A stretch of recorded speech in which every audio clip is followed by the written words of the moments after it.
con un corazón ya preparado, vamos a pasar a la parte central, que es la proclamación de la palabra. Ahora sí vamos a buscar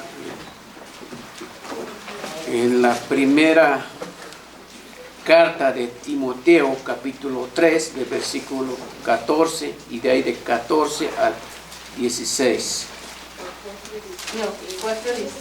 De 4 a 16. Primera de Timoteo, capítulo 3, de versículo 14, y ahí continuemos de capítulo 4 al 16. 3:14. Ahí continuamos del versículo de capítulo 4 al 16.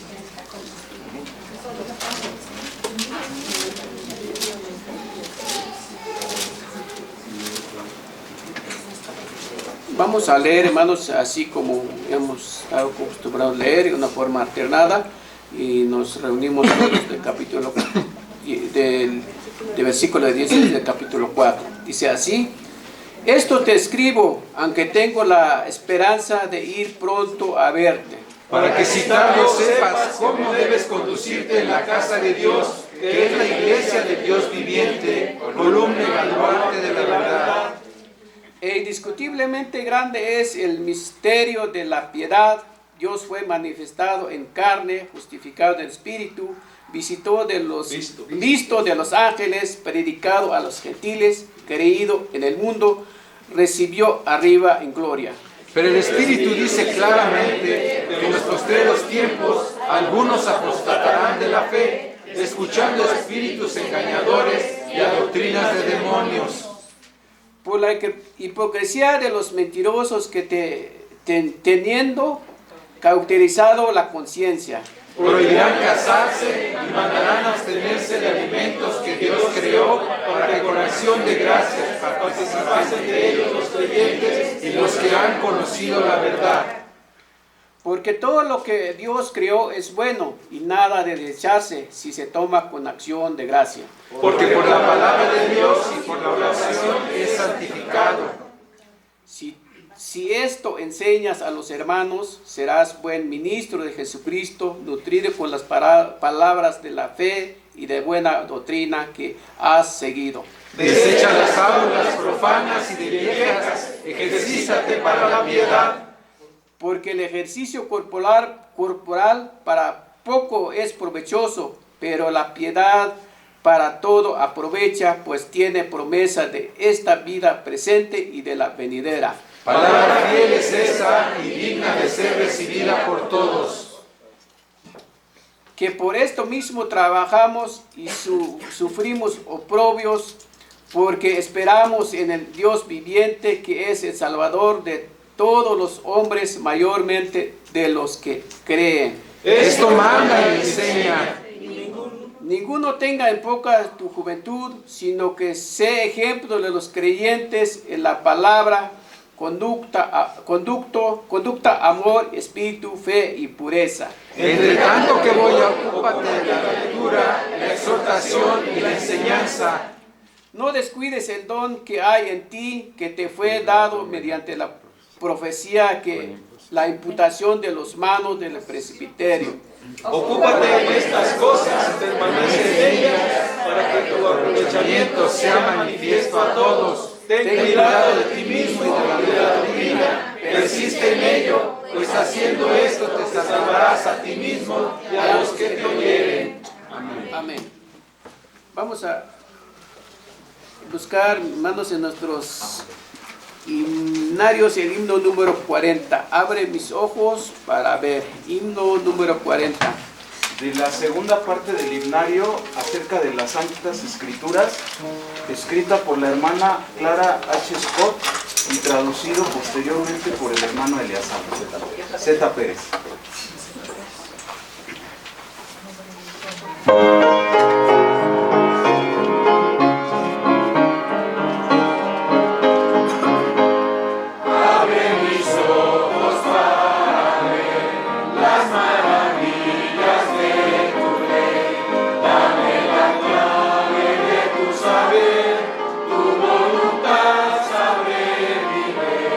Humildemente espero yo.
así como estamos, hermanos, recibimos el pastor en esta tarde, que trae la proclamación de la palabra. El mensaje es la iglesia, la comunidad de la Escritura.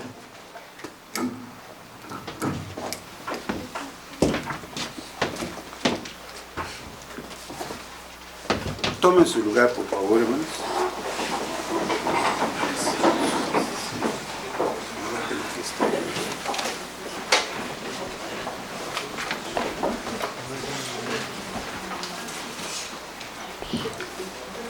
Tenemos ya algunos meses hablando sobre iglesia, sobre reino y sobre comunidad.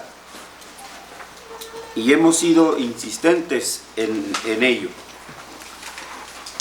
Y aunque estos conceptos, iglesia, reino, comunidad, parecieran repetitivos, los temas puedo asegurarles que no son repetitivos, sino que cada vez vamos presentando un aspecto nuevo que la Escritura nos da sobre la iglesia, sobre el reino, sobre la comunidad.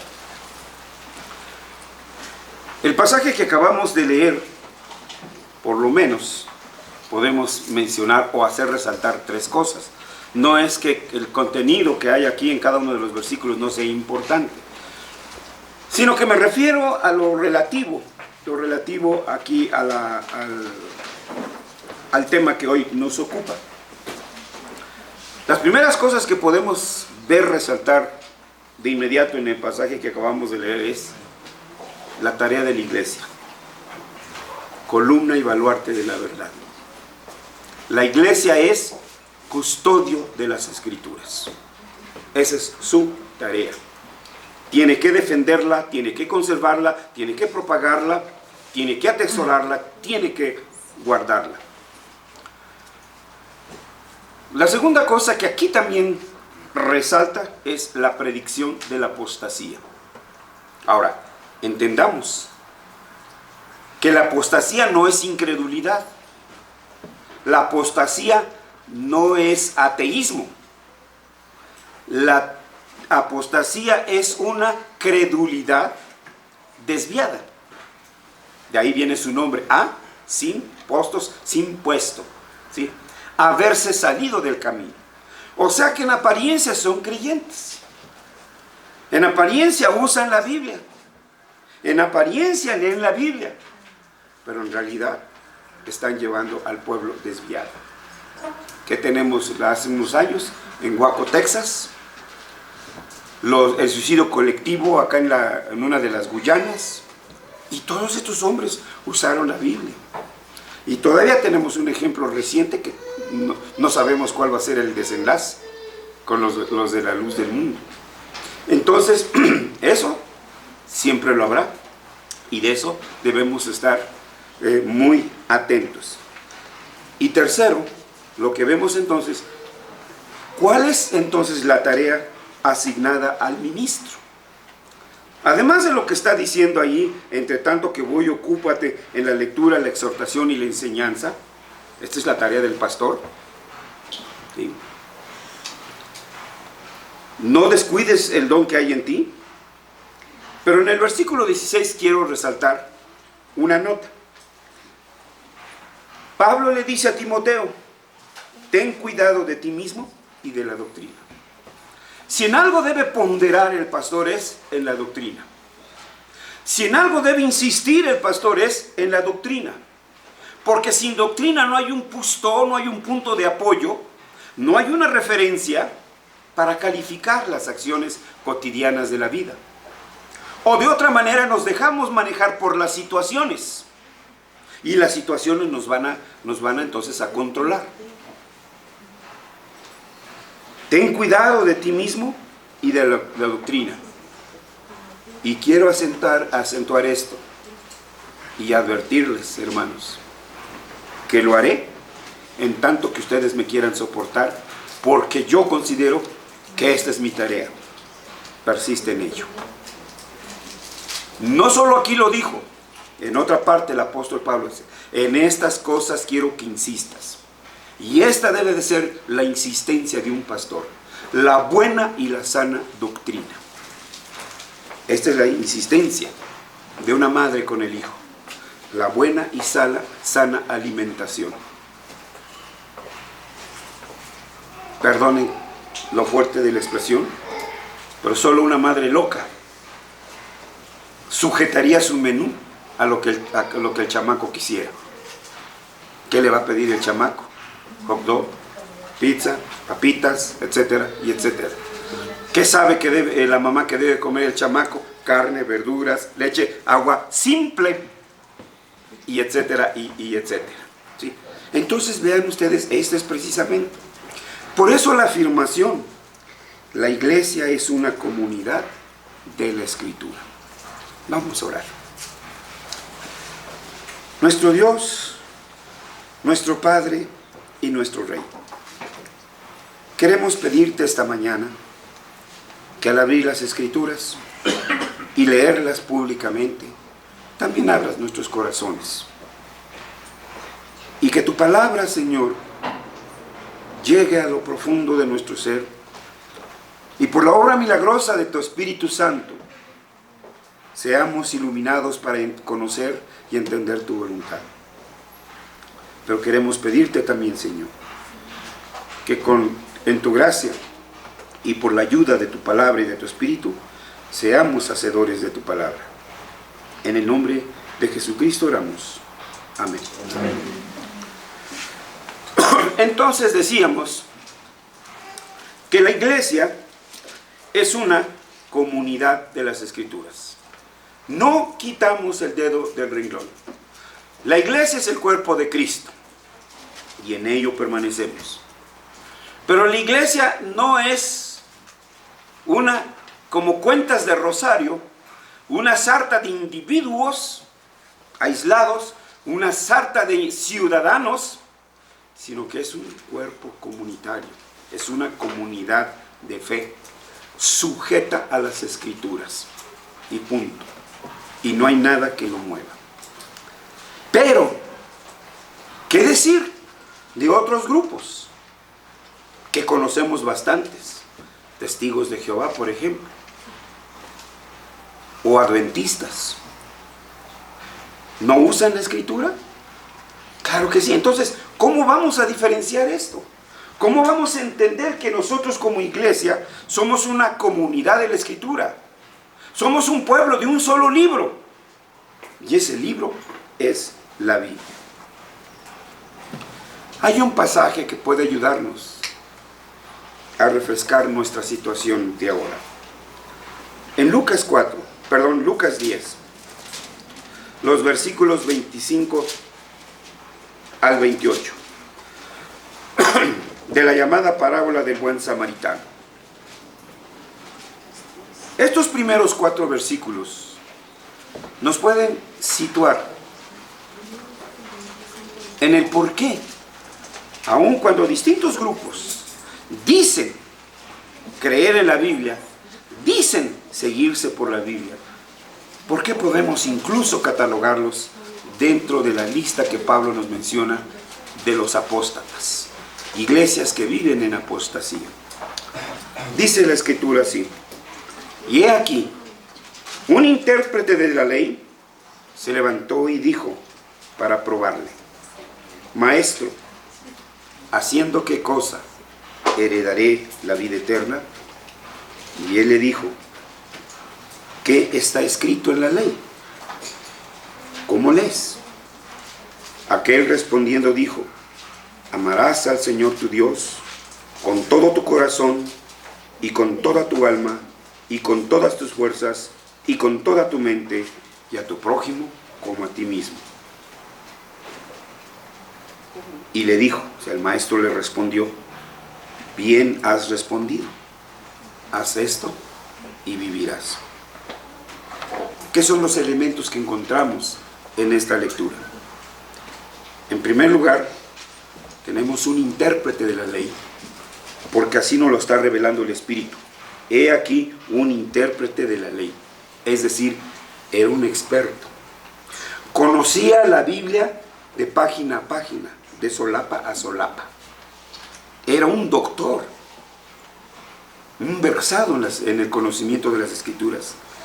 Y de hecho lo comprobó, porque cuando el Señor le preguntó ¿cómo lees?, le preguntó sobre las Escrituras, y él respondió sin dudar, ¿sí? Sin dudar: amarás al Señor tu Dios, y etcétera, etcétera. O sea, mostró que sí las conocía, mostró que sí las hacía. Pero veamos el contexto. En primer lugar, la pregunta no era una pregunta, era un juicio. Y no siempre la pregunta es pregunta, hermano.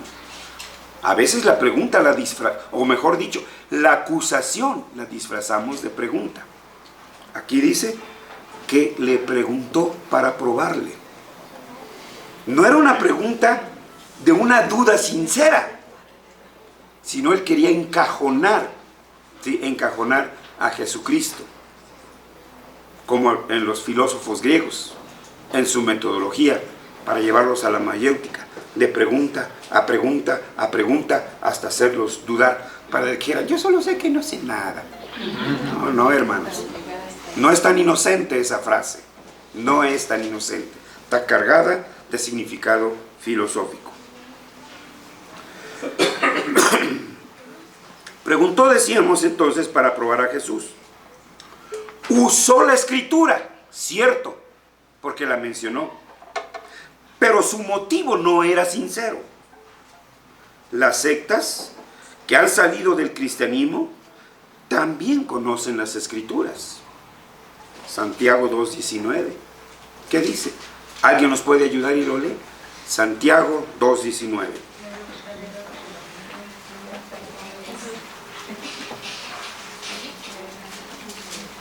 Fuerte textual de la Biblia.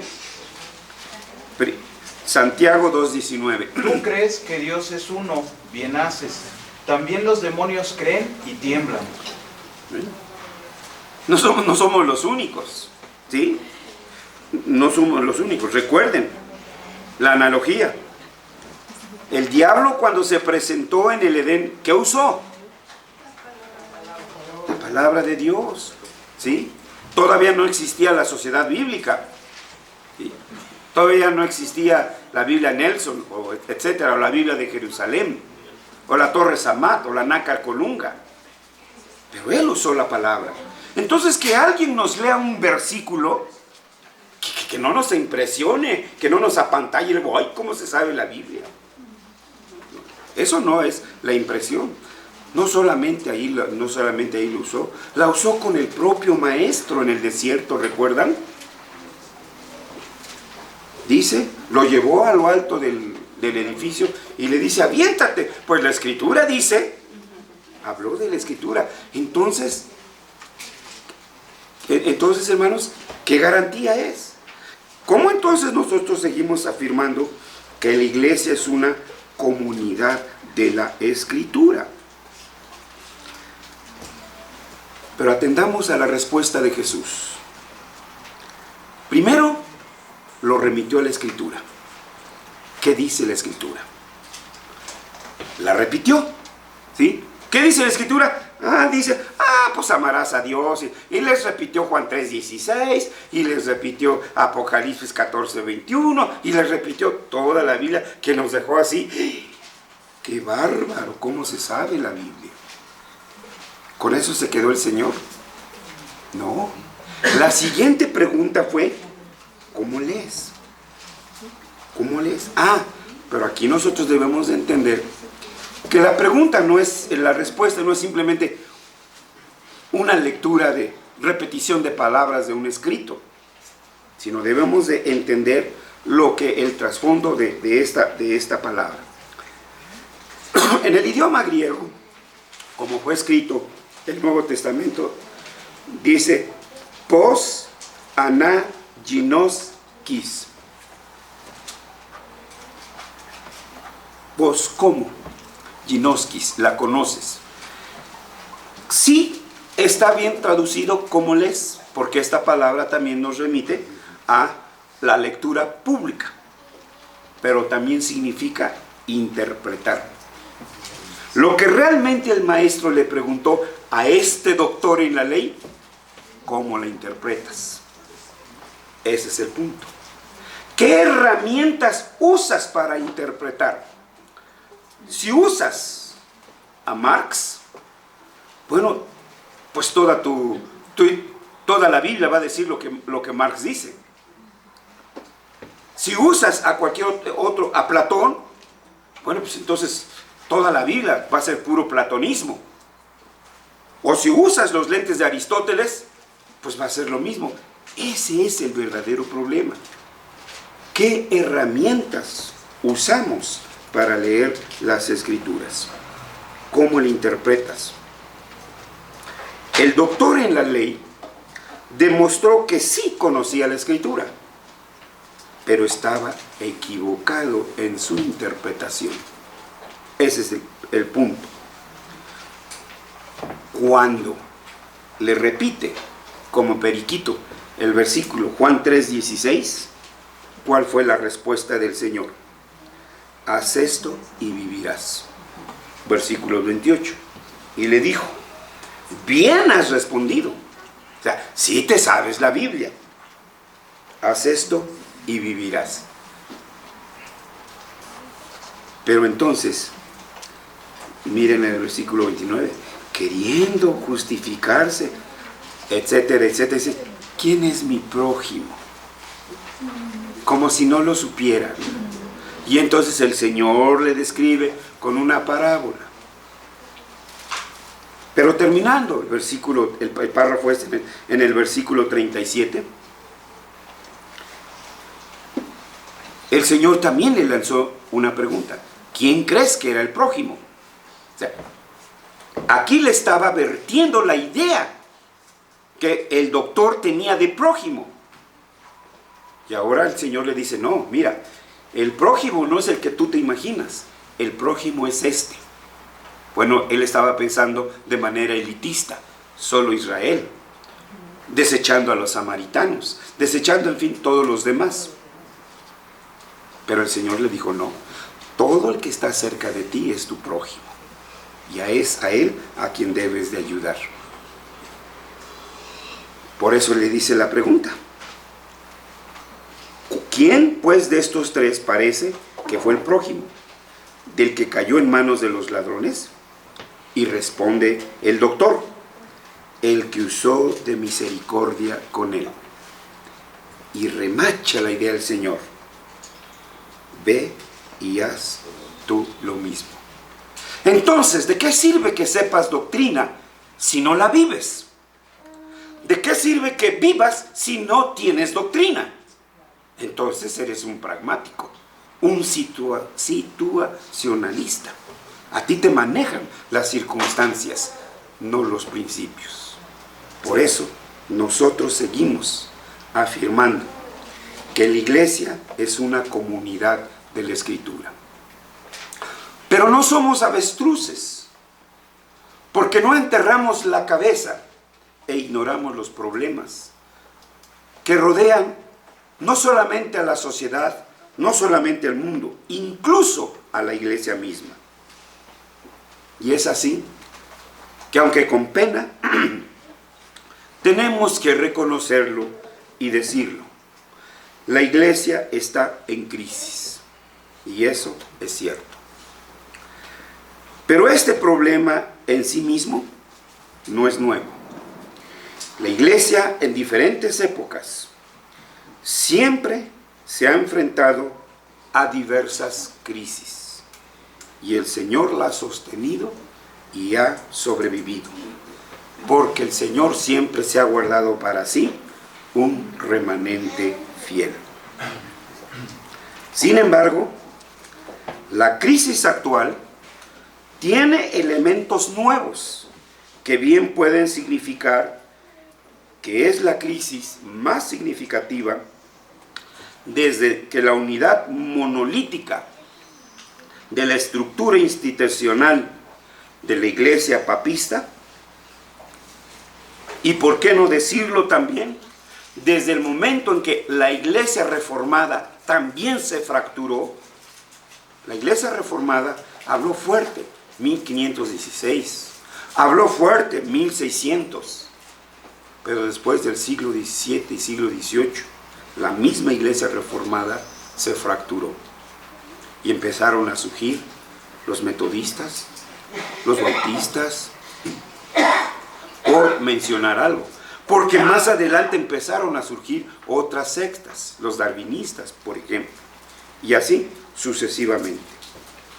Al menos en sus causas inmediatas, la crisis actual se debe en gran medida a la pérdida de la posición de dominio y privilegio social que la Iglesia había disfrutado en el mundo occidental durante siglos. Incluso después de la fragmentación de la Reforma, la Iglesia siguió siendo una institución dominante y privilegiada en la sociedad. El dominio y el privilegio de la Iglesia institucional era un hecho establecido de la Iglesia. Pero algo pasó, siglo XVII y XVIII. Con la secularización de la sociedad moderna, un proceso en el que ha ayudado en gran medida la pérdida del poder espiritual por parte de la Iglesia. Este es un punto muy importante. La Iglesia ha perdido su poder espiritual, a tal grado que la Iglesia ya para nada es tomada en cuenta en los problemas sociales de hoy en día. Ahora es solo un cuerpo de opinión entre muchos, opinión de las minorías, y para muchas personas una voz no muy relevante. Un periodista hace apenas algunas semanas dijo, refiriéndose al movimiento lésbico gay, la Iglesia nada tiene que opinar en este asunto. Otro crítico por estas fechas, en una entrevista dijo en el noticiero de Carmen Aristegui, la religión en México ha demostrado ser una inútil e incapaz en la sociedad mexicana, pues no ha podido ni resolver ni reducir el índice criminal de nuestro país. El burro hablando de orejas. Pero vean, es la imagen que tienen. El artículo que nos acaba de leer nuestro hermano Hugo de esta mañana. Bueno, pues con esa imagen, esa es la idea que se tiene entonces de la Iglesia. Está claro que, a menos que la Iglesia se resigne a ser un mero insignificante apéndice de la sociedad, pronto se marchitará y desaparecerá del escenario social y pasará para ser una religión personal reducida a una expresión privada en el hogar. Punto. Y se acabó.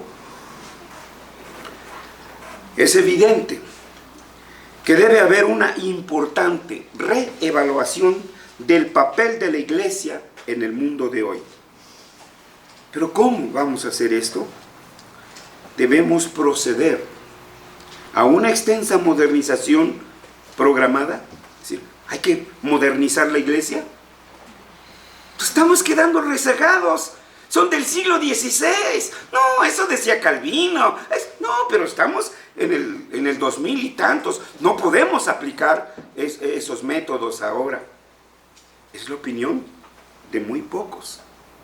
De aquí salió un hermano y se fue. Dice, ustedes están enamorados de la Reforma. Ustedes están enamorados del siglo XVI y no han avanzado. Ahí se han quedado. Y se fue. ¿Sí? Ya no está no está con nosotros. Pero antes nos dejó una larga carta, hermanos, que fuimos analizando semana por semana y después les presentamos a ustedes el resumen y la posición del consistorio. No sé si lo recuerden, hermanos, sí. Lo tenemos entonces ahí. Bueno, estas son unas voces. La Iglesia se tiene que modernizar ya. Nos estamos quedando atrás. ¿Esa sería? Si aceptamos tal principio, entonces debemos comenzar con las liturgias. No, pongan más himnos. Un hermano decía por aquí, no, es que ustedes, no hombre, sus himnos están bien aguados, no, aquí no brincan, no saltan. Santo, santo. Bueno, algunos sí cantan así, ¿verdad? Pero los himnos son muy marciales, hermano, sí. Bien. ¿Debemos agregar nuevos ministerios? Tenemos que tener, por ahí dicen, coach para los pastores. ¿Sí? Un coach para los pastores. Sí, sí, hermanos. Una iglesia presbiteriana acaba de tener su reunión en junio, julio de Estados Unidos. Pues sí, es la PCA. ¿Sí? Y está diciendo que hay que preparar coaches para los pastores. Bueno, es que como no tenemos presbiterio, como no tenemos otros pastores que nos apoyen espiritualmente, tenemos que buscar un coach, ¿verdad? Un profesional que se dirá del coachado, no sé cómo se diga. Bueno, otra de sus propuestas es, la iglesia tiene que tener un nuevo ropaje, debe preparar una nueva imagen. Bueno, pues sí, traigamos nuestros pantalones untados como muchos de ustedes los traen, ¿sí? Nuestros tatuajes aquí y nuestros aretitos aquí y estos aquí del cencerro para el buey y la vaca, no sé cómo se llame, que le ponen. Sí, pues tenemos que dar una nueva imagen, un pelo, una greña hasta por acá, mujeres pelonas así, etcétera, y tatuadas. Bueno, nueva imagen, ¿no, hermanos? Así que, hermanas adultas, por favor, tómense su tiempo, salgan un ratito y vístanse como una de esas brujas, porque tenemos que dar una nueva imagen. ¿Es esa? Hermanos, ¿es eso para atraerlos? Otros dicen, no, es que debemos tener una preocupación social por los pobres. Bueno, entonces ya nos convertimos en una visión mundial, en un Cáritas, en una institución filantrópica. ¿No es importante proclamar la majestad de Dios? ¿No es importante la doctrina? Hagamos brigadas, salgamos a ayudar a los pobres, salgamos a ayudarles acá y salgamos por aquí y por allá. Nos debemos socializar. Las preguntas siguen surgiendo, hermanos. ¿Debemos luchar para reparar las fracturas de la Reforma en una nueva unidad organizativa más flexible? Bueno, ya no hay que exigirle a los pastores que sepan griego y hebreo. Está re difícil eso. No, pues ¿para qué? No, ya no hay que exigirles a los pastores que estudien teología. Un diplomado, ya. Con un diplomado y pum, ya los ponemos a trabajar. ¿Acaso deberíamos volver a estudiar de nuevo a los reformadores y puritanos para que podamos reformar la iglesia? Bueno, eso sería conservadurismo. Y eso sería decir que todo tiempo pasado fue mejor. Tampoco es esa nuestra posición. ¿Acaso la iglesia debe secularizarse para adaptarse y estar a la par de los estándares de la sociedad moderna? Ayer en la reunión que tuvimos de la presentación del libro, nos hablaron de Brasil, un PSC, ¿verdad? Partido Socialista Cristiano. Marx, la teología de la liberación. ¿Es eso? ¿Qué no podemos nosotros? ¿Necesitamos entonces entonces vean, que hay una cosa sí es cierta, que hay preocupación por la situación de la iglesia, por la situación crítica de la iglesia, sí. Y hasta cierto punto eso nos da gusto, que no seamos insensibles, que sí veamos y que aceptemos realmente que como iglesia estamos en crisis. Pero las alternativas, ahí es el punto. Ahí es donde entonces ya no compaginamos. Para algunos parece que la iglesia institucional, y pongámosle etiqueta, pongámosle nombre, IP el Mesías, está muerta. Y sí, un pastor un día lo dijo así: el Mesías ya no existe, el Mesías se murió. Se refería a la iglesia, no al Mesías, ¿no? ¿Ah? Pero miren, ¿cuántos estamos ahora aquí? pero ya casi nos extendían nuestro certificado de defunción. Ya no hay nada que hacer por un enfermo terminal. Dejémoslo en su bien morir. Para ellos, el camino a seguir parece ser buscar nuevas expresiones no institucionales. Y han surgido movimientos religiosos AC. Una vez a un líder, con nombres porque allí estaba yo, doctor Pardillo, cuando surgieron las, ¿cómo se le llaman ahora? Estamos registrados en la... La AR, cuando surgieron las ARs. Y le preguntaron que si ellos eran iglesia. No, nosotros no somos iglesia. De hecho, se registraron como AC, Asociación Civil, para que vean. Esa es la situación de la iglesia. ¿Estamos en crisis? Sí, hermanos. Por supuesto que sí. No necesitamos entonces ya. No. ¿De qué denominación eres? ¿Cristiano? ¿Nada más cristiano? No, yo para nada. Bueno, entonces no hemos entendido nuestra posición como iglesia. La opinión de otros es que hay que tirar a la basura los viejos moldes de la iglesia. Hay que modernizarse y adaptarse a los tiempos modernos. Quizá piensen que Dios se equivocó cuando dijo por medio del profeta Jeremías: paraos en los caminos y mirad, preguntad por las sendas antiguas y andad por él. ¿Qué está diciendo el profeta? Volved a las sendas antiguas. Pues hay que darles unas clases a Dios, ¿no? Porque Él no sabe de modernización, ¿sí? Él no sabe de los avances técnicos, Él no sabe del futurismo. ¿Cómo que vuéltete a lo antiguo? No, si ya está viejo, ya está obsoleto. ¿Y cuál fue la respuesta? Este fue el llamado de Dios a través de sus profetas: vuelvan a las sendas antiguas.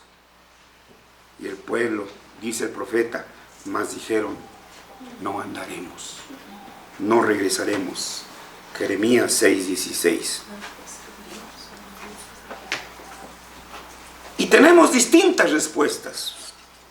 Los llamados conservadores, los que se sienten conservadores de los principios doctrinales y demás. Estos líderes conservadores pregonan que hay que volver a la simplicidad del Nuevo Testamento, es decir, por imitación, llevando así a la iglesia por los desfiladeros del misticismo, del pietismo, el fundamentalismo y el evangelicalismo. Allá han arrojado a los hermanos. Brevemente, algunas frases sobre estos movimientos: el misticismo, el pietismo, el fundamentalismo, etc. La característica básica del misticismo es creer en una revelación especial fuera de la Escritura, enfatizando el subjetivismo y el emocionalismo, haciendo destacar lo espectacular, pan y circo.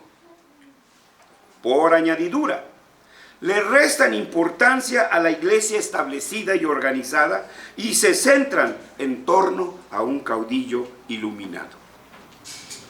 El pietismo, por su parte, insiste en la experiencia personal como una confirmación del nuevo nacimiento.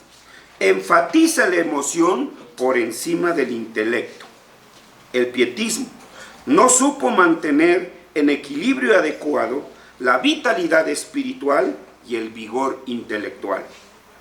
El pietismo le quitó la importancia a la doctrina y se acentuó en la praxis. El pietismo hizo énfasis en las rutinas devocionales. Por eso les digo, odio esos devocionales. Si yo tengo uno en mis manos, lo quemo. La lectura de numerosos capítulos de la Biblia. Cuantos más capítulos de la Biblia leas, más santo eres y más sabio eres.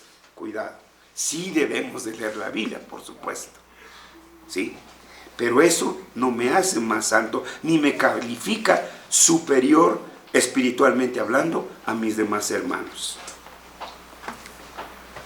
Las largas cadenas de oración, hasta horario le ponen, a las 12 en punto, todos, suspendan, como si fuera esto algo de magia, ¿sí?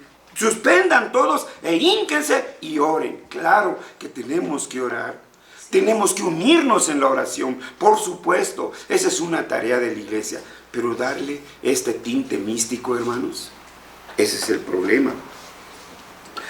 Inventaron los retiros espirituales. Hermano, ¿cuándo vamos a hacer un retiro espiritual? Necesitamos ya algo, ¿sí? Y suspenden el culto y todo, y se van al retiro espiritual. Pues ese es monjismo de los papistas, eso hicieron ellos, ¿sí? Todo esto, con todo esto, llegaron a sustituir la tarea del cristiano en el mundo de Dios. Alejarse del mundo nos hace más virtuosos. Alejarnos del mundo nos hace más espirituales. Esos son los principios, grosso modo, del pietismo. ¿Qué decir del dispensacionalismo? Por su parte, este movimiento hace énfasis en la interpretación literal de la Escritura y olvida que la Biblia misma a menudo interpreta otras partes de la Escritura en forma espiritual y no literal. Imagínense que diga, estoy ahí soliloquiando, hermanos, que haga convertir el agua en un burro. Ve tú y conviértete en lo mismo, en un burro. Eso sería una interpretación literal, hermanos. El dispensacionalismo niega cualquier relación entre Israel del Antiguo Testamento y la iglesia del Nuevo Testamento. Nada tenemos que ver con esos judíos. Le fallaron a Dios y por eso Dios tuvo que inventar a la iglesia. Óiganme, pues que Dios se parece a nosotros, ¿no? No es soberano, no es omnipresente, no es omnisciente, no es omnipotente. Depende de lo que el hombre haga. Como le fallaron los judíos, bueno, pues entonces ahora me voy con los gentiles. Pobrecito, decepcionado. El dispensacionalismo describe la relación de Dios con el hombre en 7 dispensaciones. En cada dispensación, dicen ellos, que Dios coloca al hombre en distintas responsabilidades. Finalmente, creen un rapto secreto, etcétera y etcétera. Bueno, yo no puedo entender eso de rapto secreto si dice que será anunciado con trompeta de ángeles y que todo ojo le verá y que en carroza de nubes. ¿Cómo entonces va a haber rapto secreto? Pero bueno, para allá van. ¿Y qué decir del fundamentalismo? Según ellos, el fundamentalismo pretende volver a los fundamentos de la fe. Se oye bonito, ¿verdad? Y el evangelicalismo, que pretende vivir según ellos, según el evangelio.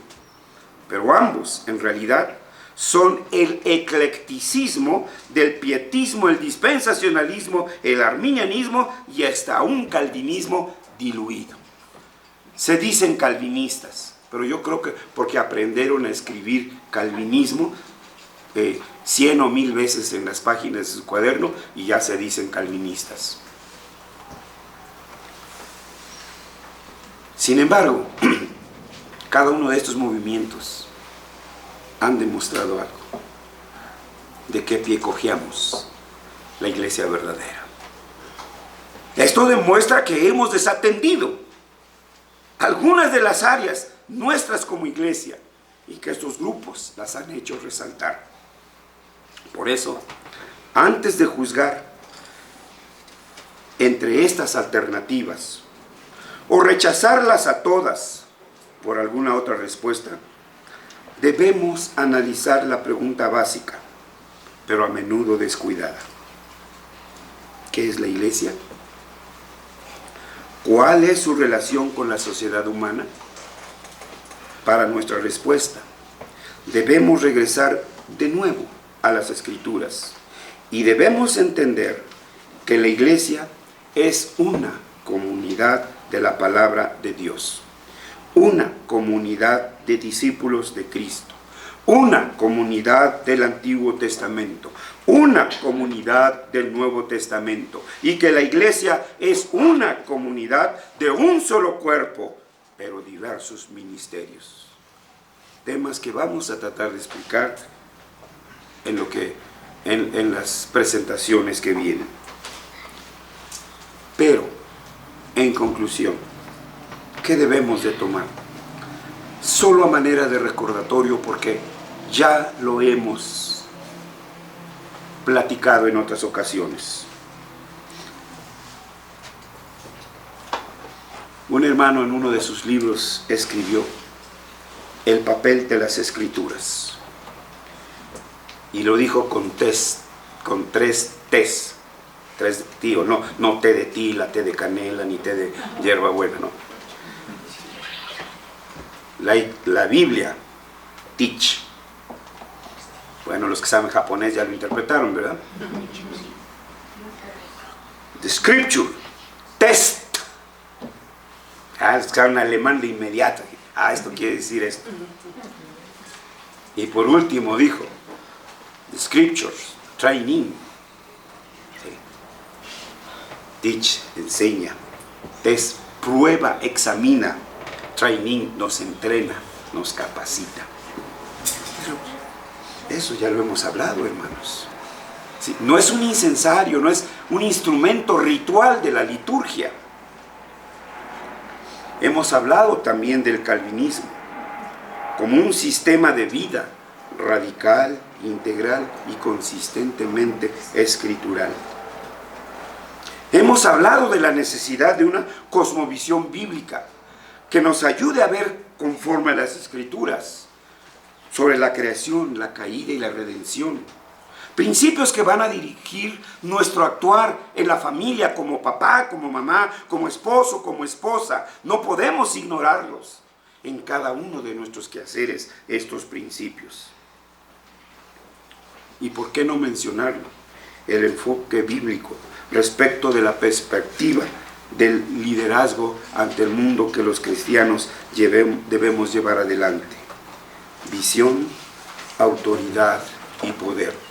Todo esto, hermanos, nos acerca al verdadero significado de lo que es ser adheridos a la Escritura.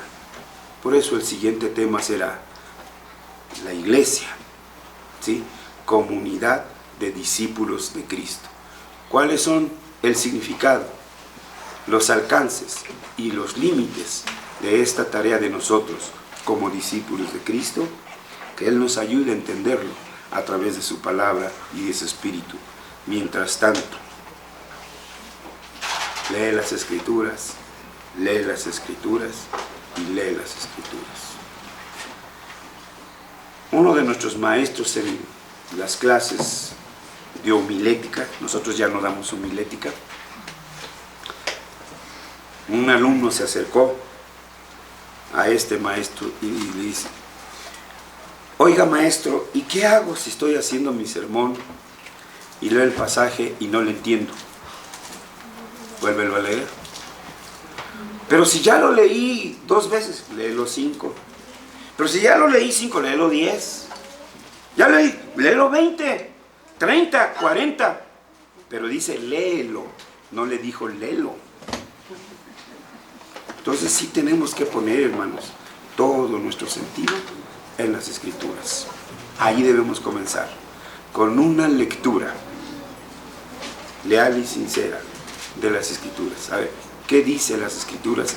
Y ¿qué quiero que digan las Escrituras? Que me apoyen en lo que yo estoy creyendo. Cuidado, es al revés. ¿Sí? Vamos a orar, hermanos. Nuestro Dios, ayúdanos a entender y conservar nuestra identidad como verdadera iglesia. Ya nuestros hermanos, algunos lo han confesado, cuando hablaron de las marcas de la verdadera iglesia, y dijeron que una de ellas era la predicación pura del Evangelio. Señor, que podamos entender el significado y la amplitud y los alcances de este mandato, la predicación pura del Evangelio. Que seamos hombres y mujeres de Biblia, que la aman, que la leen, que la cuidan, la protegen, incluso la defienden si esto fuera necesario. Señor, que nunca nos apartemos de tu ley, como lo recomendaste. Nunca se apartará de tu boca este libro de la ley. Que como padres eduquemos a nuestros hijos en los principios de la ley. Y estas palabras que yo te mando hoy, las repetirás a tus hijos, andando por el camino en tu casa. Que tu iglesia, como lo mandaste a tus apóstoles y también a los pastores que surgieron, en estas cosas quiero que insistas en la doctrina.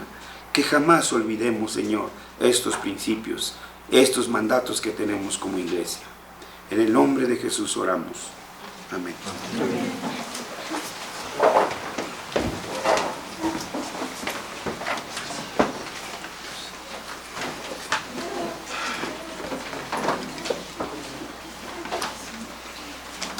Bien, hermano, damos gracias a Dios a este mensaje republicano que hemos escuchado. Pidamos al Señor para que nos pongamos en práctica. Vamos a responder, hermanos, con el himno número 184.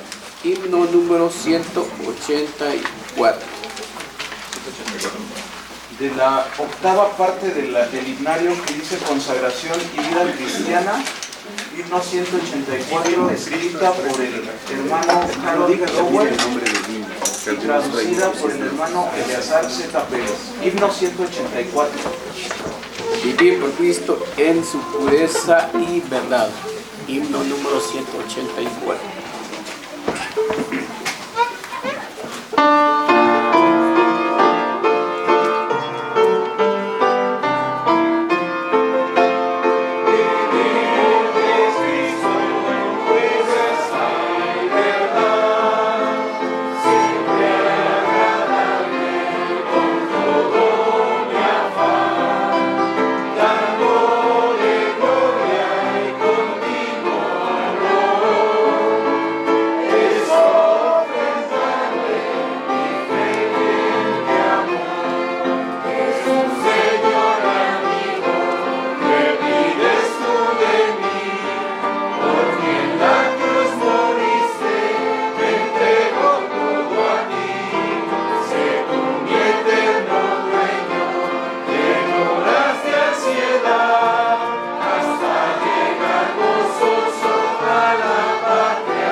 lugares, hermano.